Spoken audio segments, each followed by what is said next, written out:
শওকতকে তহা সিদ্দিকীর পাগল বলে সম্বোধন, বললেন লঙ্কা বেটে রেখেছে শওকতের জন্য এলাকার মানুষ। অভিযোগ পাল্টা অভিযোগে জমেছে ভাঙড়ের রাজনীতি। ভাঙড়ে ১ নম্বর ব্লকের জাউলগাছি এলাকায় কর্মী সভায় উপস্থিত হয়ে নওশাদ সিদ্দিকী ক্যানিং পূর্বের বিধায়ক শওকত মোল্লার বিরুদ্ধে বিস্ফোরক অভিযোগ করেন। তিনি বলেন, শওকত মোল্লা দায়িত্বে আসার পর থেকেই ক্যানিংয়ে বোমা ও গুলি উদ্ধারের ঘটনা বাড়ছে, পাশাপাশি খুন ও হিংসার ঘটনা ঘটছে।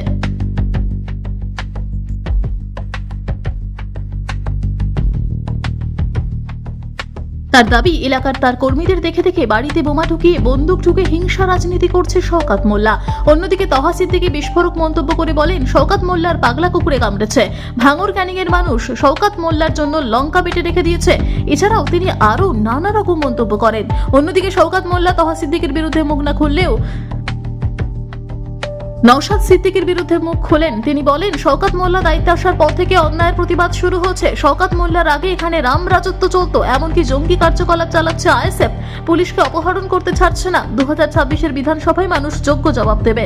তবে ইতিমধ্যেই অভিযোগ পাল্টা অভিযোগের রাজনীতি জমে উঠেছে।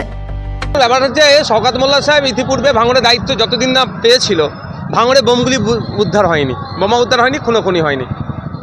শওকত সাহেব দায়িত্ব নেওয়ার পর থেকে ভাঙড়ে হিংসা হলো, খুন হলো, মারামারি হলো। একটু বুঝতে হবে যে শওকত সাহেব ভাঙড়ে দায়িত্ব পাওয়ার পরেই এগুলো ভাঙড়ে আসছে। কে দায়িত্ব করে নিয়ে আসছে? সঠিক তদন্ত যদি হয়, যদি এনআইএ তদন্ত করে, দেখবেন শওকত সাহেবেরও নাম হয়তো উঠে আসতে পারে।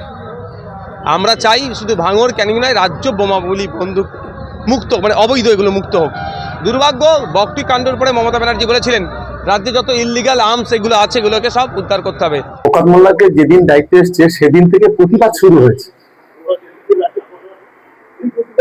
শওকত মোল্লা দায়িত্ব আসার আগে গোটা ভাঙড় জুড়ে রাম রাজত্ব শুরু করেছিল এই নওশাদ সিদ্দিকী।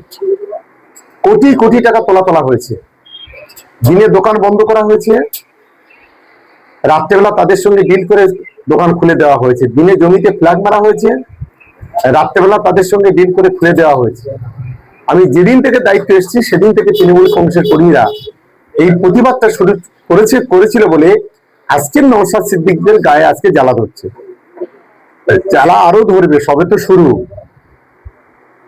হিন্দিতে একটা বাত আছে না, যে তো সবে ট্রেলার দেখ রা হ্যায়, পিকচার আরই বাকি হ্যায়। সবে শুরু হয়েছে, এখন অনেক বাকি, এখন জ্বালা অনেক ধরবে। আমরা যদি হিংসা ছড়াই, আরিফ বিল্লাহকে যার বাড়িতে 3টা বোমা একটা বন্দুক উদ্ধার হলো, একরামুলকে যার কাছ থেকে 28খানা বোমা